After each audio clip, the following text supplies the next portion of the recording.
The World Surf League Challenger Series arrives in Europe.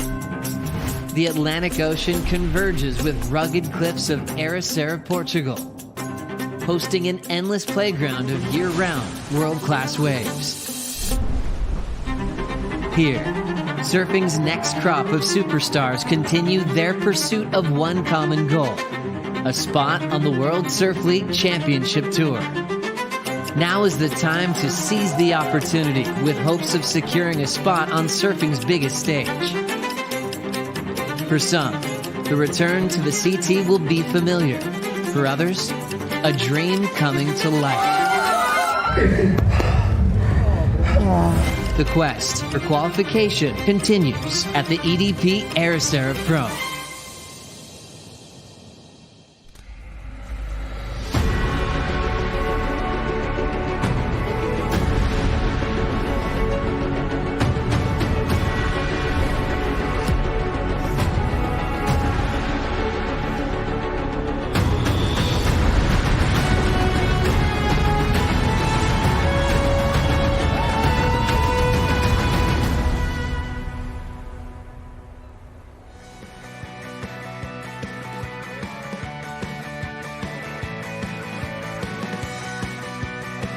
Challenger Series is back in Europe. What a fine place to be at this time of year. Surf season on the old continent. Some fresh faces in the morning this morning. Sunrise inland reveals waves at Ribeira D'Ilhas, our venue for stop 4 on the Challenger Series in 2025. And what a significant venue it's been down the years for surfers trying to step up and get themselves to the Elite Championship Tour, like this guy, the pride of Portugal, Fred Moraes. And we've had all sorts happening in terms of energy from the ocean over the last few days. Cowley Vast, he's ready to go here, the Olympic champ. Going right on the Changers. Jacko Baker wants to get back on the CT. Ripped out here last year. One of the surfers who you really feel his style matches this wave. Speaking of waves, there's a lot of them out there. There's quite a lot of surfers too. Pretty much got the whole tour out in the lineup. I got two of my favourite people in the whole universe in the studio with me. JJ Starling, Ben Mundy. How are you guys? Great this morning. I'm really stoked to be in Europe. First Europe comp. Waves look super fun. Everyone seems pretty antsy and excited for day one of competition, so it's good. Ben? This is my happy place, Paul. I got you. There's something different about you. You've got a glow of some kind. What, that's the have you done something different? No, just same skin routine, same. Okay.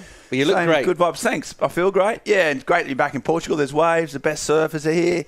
We've got a week of waves. So, yeah, I'm really, really happy, Paul. Thanks for asking. Yeah, you always get that sort of first day of school feel, don't you? The start of a comp this morning, and a few nerves and all that sort of thing. But I think everyone's really hoping to fire up and get underway here this morning. Yeah, and I think it's going to be a great week. We've had a lot of craziness, I'm going to say, over the last couple of days. It's nice that it's settled down for day one of competition, and we're getting deep into the Challenger Series, event schedule this year, so things are starting to heat up, scenarios are starting to play out, so it could all unfold at this event. A lot of great talking points to unfold and storylines throughout the week, but before we get into any of that, let's find out what's happening this morning. What are we doing? Are we on? Time to go down here from Trav Logie with Chico Alves. Yeah, good morning, boys. I have with me Travis. Travis, welcome back to Portugal. So what's the call for today? Yeah, thanks, Francisco. Easy call today. It's always good showing up on day one, and you've got some swell left over. So we're going to get going at 8 a.m. start with the men's round 1, followed by women's round 1, and then 4 heats of men's round 2 this afternoon. Should be waves all day. We'll see how we go, but it definitely looks like one of the better days in the window, so we're going to capitalize. How's the forecast looking for the rest of the window? Yeah, we have some like medium-sized to smaller days, but at a nice direction, so we'll have to pick the eyes out of it, and then on the weekend looks like some more swells, so it should be a good week. It's going to be a good week. Back to you, boys. It's on. I love those words. Trav Logie looking quite elite there. He's got the black on black. Black Ops. Yeah. Looking really Black Ops, looking sharp. The cap a little bit jaunty, I would say. Just the angle. And about 40 degrees. A little bit smaller than normal, I would say, as well. I think he's gone down a size. No, just the hat. I think he's shrunk down just one hat size, and it looks good on him. I really It looks like it. really good. He's wearing it well. Speaking of size, what about wave size for the week? Very important. I wonder, but I need wonder no more, because Surfline's going to tell us exactly what's going to happen. We've had a hurricane. That was exciting, but that's all calming down now, Jess. Yeah, we had Hurricane Gabriel over the last couple of days, and it gave us some really crazy swell, lots of wind, lots of rain. But like you mentioned, it's calmed down now. We've got this really fun-looking day of waves. You can see 8 to 10 foot faces, 6 to 8 in the afternoon. So it is a dying swell, but at least we have waves. We're not battling with these 1 to 2 foot conditions. Everyone is going to get a chance with a good sized face in front of them, and that is kind of the trend for the rest of the event too. We've got good looking waves, 4 to 5 foot faces that slowly taper down to 3 to 4, but as far as a week of waves looked, as a competitor you've got to be pretty happy with that. Yeah, and what Travis talked about, the direction of the swell is really important here. Any straight or west direction gets straight in and helps. So we might have a few little issues with the tide in some of those smaller days, but as Trav said, we'll be able to pick the eyes out of it, and we've got swell. So yeah, that's good news, Paul.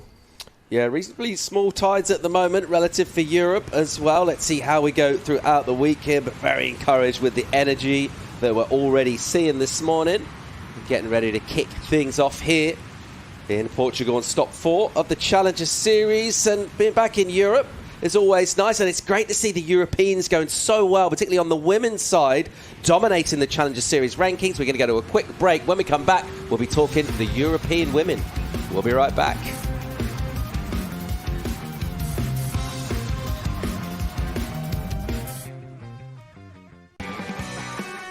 Welcome back to Dawn Patrol here in Ericeira. A little bit of morning gloom, but plenty of energy from the ocean. Already had the call from Tours and Competitions, Trav Logie.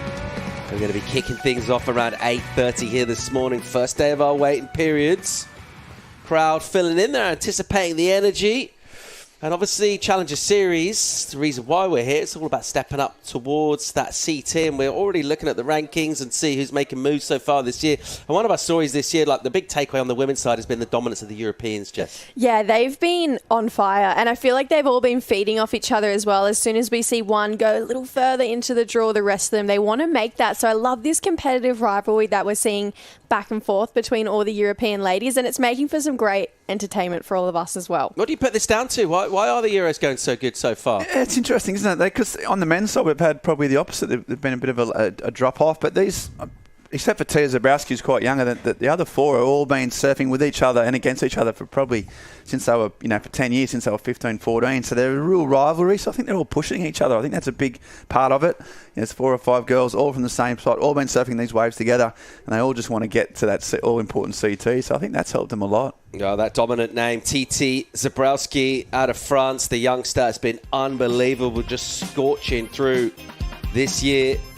She's in that number 1 position, and that's basically to do with her surfing. Honestly, she's my pick to win every single event. I absolutely love the way she surfs. She has this go home or don't go, hit it or go home kind of attitude. I mean, she's just got an all or nothing approach about her surfing, and it's really leaning in for her because she's number 1 on the rankings. She's competed in 4 Challenger Series events, hasn't dropped below a quarterfinal finish, got second here last year.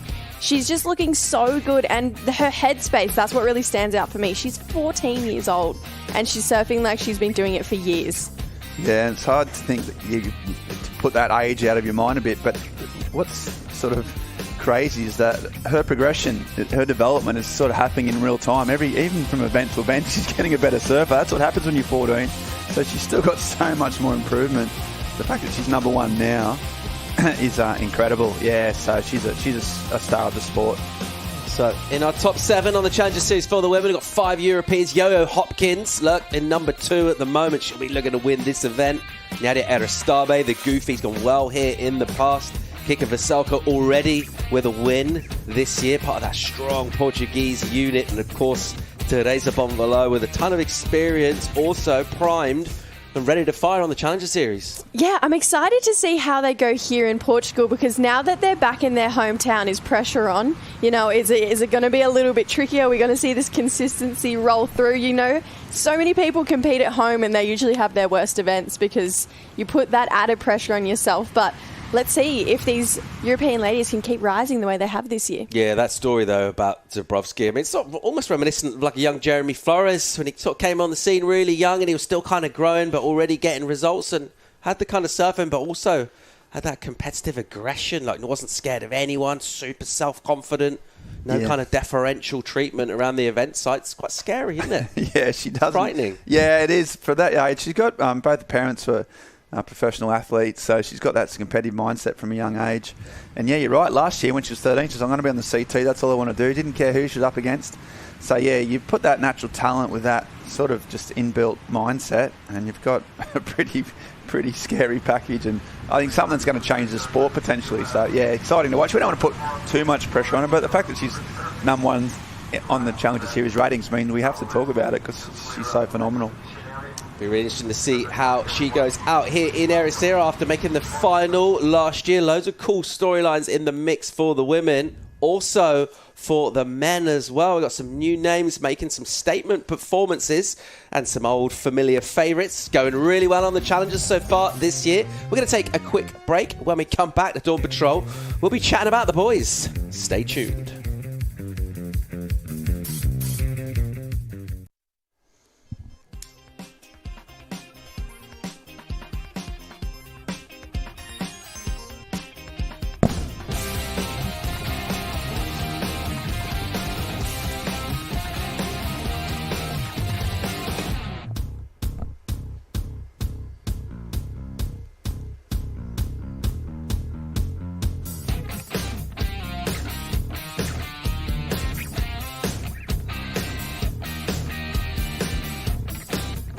Welcome back to Dawn Patrol. We remind ourselves of glorious victory for Levi Slawson over there on home shores in the USA at the US Open around about a month or so ago. A different ocean, a similar field of surfers, but very different kind of conditions facing Levi and the rest of the pack here today. Back in Ericeira, we already know we're going to get going again today. And in terms of that men's rankings and some of the storylines, there's so much strength and depth there. We've got to try and squeeze all of that talent into just a few coveted qualifying places, Jessie. It's wild. It's one of those things where if anyone on the Challenger Series won an event, I wouldn't be surprised. It is so talent-packed, just between, the wild cards that we get from every event to the qualifiers that we have from all the regions. The talent that we have on the men's side of the Challenger Series and the women's, but particularly the men's, it's out of this world, and I think all of them will be great additions to the tour. Ben, do you find yourself you associate more with some of the more established sort of older heads, or maybe some of that new, young, exciting, fresh blood on the Changers? What camp are you in, mate? I've been in both camps in my time and my career, and I'm kind of leaning towards the old dogs, Paul. I like a bit of experience. I like the stories, I like the comebacks. That classic storyline really plays out in our rankings on the Challenger Series for the men at the moment as we come into Ericeira. And the People's Champion, Jacob Wilcox, Chippo, leading this one. Nicest guy in surfing. He's a candidate for it, isn't he? He's definitely a candidate for it. And he's just done his ankle, and we weren't sure if he was going to be back in time, but he is. And I love the fact that he's still leading the rankings. But I'm on the other team. I like the new dogs. I like the underdogs. And there's a couple underdog stories in this. Luke Thompson, Levi Slawson, Oscar Berry. They're names that we haven't seen in this top 10 before. So I feel like, we might get a new perspective into some new characters into surfing right now. Yeah, we've seen those new surfers coming through. You've probably seen Oscar Berry. He's probably one that stands out the most. You've surfed with him and seen his up close. What does he bring to the table? What's Berry got? He's just like a big teddy bear. He's just the sweetest guy. But his surfing is so polar opposite to it because it's so powerful. It's really lethal, and I feel like he kind of makes you go, oh, like he kind of goes more than what you're expecting for Oscar. And he's really worked on his headspace the last couple of years. That's always been what's let him down. So the fact that he's sitting in the top 10 right now shows that, that hard work, it's paying off right now for him. Been one of the stories so far this year on tour, as has someone who really last few years, several years, every year is in the conversation for qualifying. He's come agonizingly close. There's always a lot of drama associated with his journey as well, and it's compelling viewing. Let's talk about Matthias Hurdy and some of the things he's been able to do previously, but mainly this year. Could this be his year, Ben Mundy? Yeah, I think it might be. I think he's come so close so many times. You see it, in the aerial game right there. It's pretty apparent what's one of his biggest strengths. But he links his turns well. He's had CT experience. He's done some damage when he goes up against the top guys, and he's got this fire in his belly and this showmanship that I really enjoy. So So I think he's got what it takes. He's got the experience now. I think there's no excuse. If he doesn't do it now, when's he ever going to do it? He's got main character energy. He's definitely not a shrinking violet, is he? No. It's not low on confidence. I remember I walk up at one first time we saw him here in Portugal. And he's up in the VIP area, just shirts off, just lazing on the couch, just holding court. Yeah, I love his style. I love his act. So I want him to do well. Just one of many compelling storylines in the men's rankings. Now, meanwhile, really sad news, tragic news out of southwest France around about a week ago as we mourn the loss of Bernie Page, WSL's Director of Global Safety and Security. And really sad time for all of his loved ones. Our condolences go out to them. Bernie was deeply loved by everyone who worked with him or just knew him. I'd pleasure of hanging with him a bit over the last 10 years. Really sad loss. We're going to watch a film of his paddle out that we had for him in southwest France a few days ago.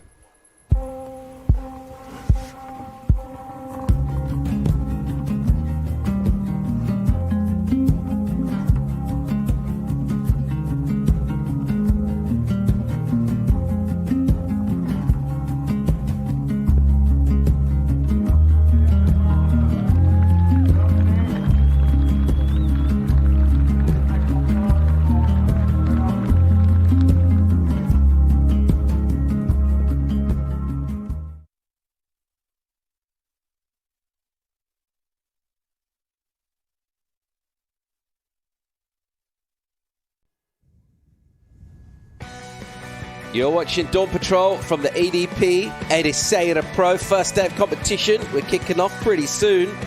What else is happening as surf season well and truly hits Europe? 1st of November, our waiting period opens for the Ciudad Nazaré Big Wave Challenge. Always an exciting event just up the coast. About an hour's drive, maybe a little less than that from here. And that happens on November 1st, runs throughout the Northern Hemisphere winter. Looking forward to that. The big waves on the horizon. And from giant waves to titans of the sport, we've got a few of them in town. This event always attracts the best of the best. Kanoe Igarashi here to compete. Once again, he's done it many times in the past. We know he loves this place. How cool's having Kanoe here? It's great. I mean, it makes sense. He lives here. He spends a lot of time here. I feel like he'd be pretty close with all the locals around here as well. And he's got 7 months off, so why not keep competing through the Challenger Series, get some heats under your belt, and, I mean, he's had a great year. May as well keep the flow going. Money, you're going to have to humour me here. Imagine you're a young, fit, healthy, good surfer, and you were going really well on the Challenger Series. You had a shot at qualifying, you're getting really close, and all of a sudden, you don't need to make that many more heats, maybe. You're looking at qualifying. You get Kanoe Igarashi in the draw. Yeah, Would you be annoyed? Bring it on, You're like, I'd say. he's not on the CS. Why is he here? You into it? Like, mate, you're okay? bring on the big dogs. I'd say I've been in that mindset. Trounce him? Oh, yeah, absolutely. You've got to beat the best. A bit of star power. This is what can make or break careers. So I reckon you're up against one of the greatest surfers of his generation. That's an opportunity, Paul. That's the way I see it. That's why we're different, me and you. No, it's absolutely an opportunity. I mean, even just looking at the year he had, a lot of these guys would have watched these heats, watched him surf and think, well, I could do what he does. And now they're going to get the challenge to really prove it to themselves to see if they can and come up against one of the best surfers in the world. Came 7th this year, just missed out on that final 5. And he is where all of these guys want to be. So it's such a great opportunity for them to be able to really see where they are and balance themselves out and see maybe where they have to lift to when you compete against someone who's one of the best. Yeah, he's just electric. He's such a good surfer. This style like that, this wave up will give him plenty of opportunities to show his huge range of tricks and mix of power turns and aerials. So, yeah, a bit of star power, bit of stardust on the event. I'm all for it. Speaking of star power, actually on the men's side on the Challenger Series, some really, truly huge names of the sport, the likes of Julian Wilson, Kalohe Andino, Josh Kerr, like former CT standouts. They've all been in the mix this year. Unfortunately, not here in Ericeira. And just going back to my previous point, maybe a little bit more of an opportunity for surfers who aren't then coming up against them. Yeah, I feel like it's just another door opening for them. I mean, they're such big names and they're icons that you've looked up to your whole life. So the fact that they're out of the draw, it definitely does open that door just a little bit more for maybe some new underdogs to keep rising through the ranks. Bit of a change to our format announced a few months ago, Monday. I know you particularly fill your heart with joy. Newcastle in Australia, your hometown. We've already been there. We're going back. And that's all part of the extended CS season. We're going to pipeline as well. Amazing changes to the Challenger Series. Yeah, really exciting stuff. I'd have Newcastle. I said 4 or 5 events there on the Challenger Series if I had just my one way. after another. Just back to back to back to back, and then pipe. Yeah, no, it gives more opportunities. That's the reason why probably likes Julian and Josh can maybe pick and choose their events a little bit more. They've got young families, all sorts of things. So, yeah, the fact that there's more opportunities, it means the best surfers, the cream will rise to the top, I reckon. It used to be pretty brutal, 4 or 5 events. If you had a couple unlucky heats, your whole year was gone. I think now there's a lot more opportunity for these surfers to really show that what they've got. Yeah, I mean, we're always a little bit of a hostage to fortune as well in terms of conditions, and the fewer events that you have also means, might not have great conditions, and particularly in terms of those quality ways, the addition of pipeline, I mean, it sort of speaks for itself, but having the ultimate proving ground of surfing on the Challenger Series, well, what better way to prepare yourself for the CT? No, I think you have to have an event in Hawaii, and I feel like a lot of the world would agree with that, because that is, like you mentioned, the ultimate proving ground. You really have to you have to show that you've done the time there, and it's a really great kind of learning ground for a lot of these Challenger Series competitors as well, because if they qualify, guess what? They have to surf that event, and it might be for a spot on tour, it might be for the world title, so they have to do their reps out here. So this is just another opportunity for them to get some heats under their belt. Something else I like to see, professional surfers being kicked out of the water by the Water Patrol. Yeah. I mean, that's... Get out. Get out. Yeah, mate, look, I don't care what that sticker means. You're gone. And, these servers getting ready for the start of the heat at around 8:30. There's a lot of servers in the lineup. There's, 80 in the men's field and a lot in the women's. So she'll be ready. Kika Veselko will very much be dialed in with the strategy from her coach, from her team, carrying a lot of expectation and hope from the proud surf nation of Portugal.